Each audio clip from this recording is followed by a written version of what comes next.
জি দর্শক, আপনারা জানেন আজকের দিবসটা হলো যেটা হলো আসলে এই আফা ফলানোর দিবস উপলক্ষে আসলে বলা যায়, যেটা হলো এই দিনে স্বৈরাচার হাসিনা এই 5ই আগস্টে এই দিনে স্বৈরাচার হাসিনা বাংলাদেশ থেকে পলাইছিল। আপনারা জানেন যে দীর্ঘ 17 বছর জুলুম নির্যাতন অত্যাচারের মাধ্যমেই তারা এই দেশটাকে শাসনের নামে শোষণ করেছে। সেটার প্রতিবাদে আনন্দ মিছিল উপলক্ষে এই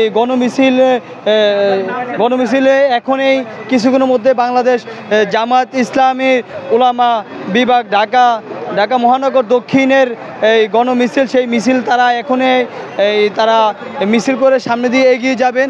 এবং আপনারা জানেন যে বাংলাদেশে আজকে সকল রাজনৈতিক দল যারা পেশিবাদ বিরোধী আন্দোলন করছে আসলে সকলেই আজকে যার যার রাজনৈতিক ব্যানারে তারা আসলে আজকে যে পেশিবাদ যে মিছিল, সেই মিছিলে তারা অংশগ্রহণ করছে। জুলাই গণঅভ্যুত্থানের যে আজকে যে বার্ষিকী উপলক্ষে আজকের যে গণমিছিল, সেই গণমিছিল উপলক্ষে আজকে সকলেই ঐক্যবদ্ধ হচ্ছে।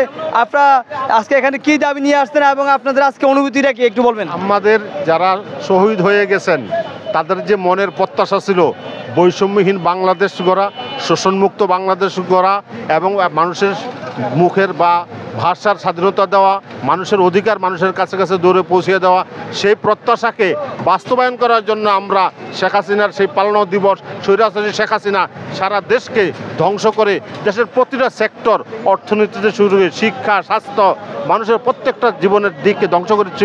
এই দিনে মানুষের ছাত্র জনতার আপনার প্রতিরোধের মুখে সে দেশ থেকে পালিয়ে চলে যায়।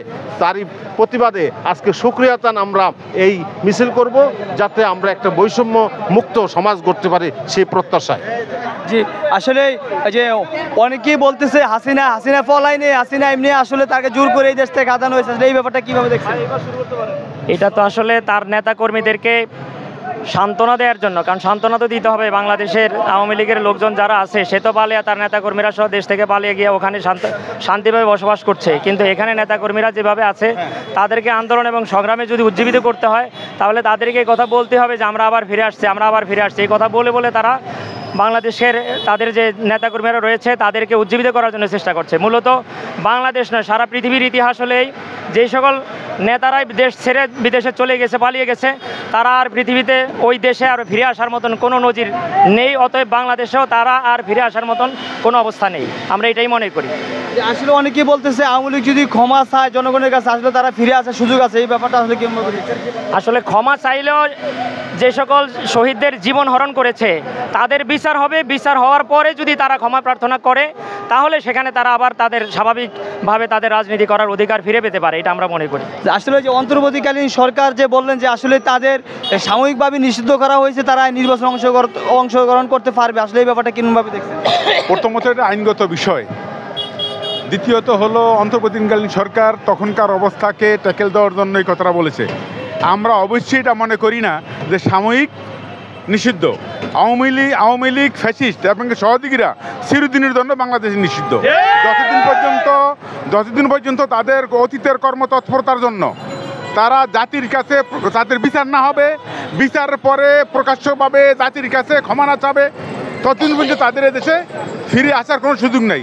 এবং স্যার এইভাবে ক্ষমা চাইতে হবে যে আদর্শ নিয়ে যে ধর্ম নিরপেক্ষবাদের প্রচার এবং প্রসারের জন্য তারা এই দল করছে, এইটা তার ধর্ম নিরপেক্ষতাবাদ।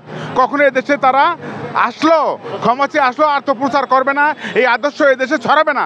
এইভাবে যদি তারা ওয়াদা করে তখন এই দেশের জনগণ দেখবে তাদেরকে ক্ষমা করতে পারে কি না।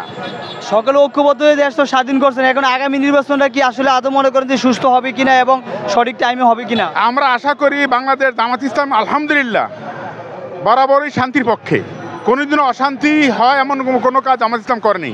সুতরাং আগামী নির্বাচন আমরা আশা করি শান্তিপূর্ণভাবে হবে এবং শান্তিপূর্ণভাবে নির্বাচন হওয়ার জন্য যেই ধরনের পদক্ষেপ, যেই ধরনের ব্যবস্থা, যেই ধরনের সহযোগিতা সবাই জামাত ইসলাম করবে। জি ধন্যবাদ।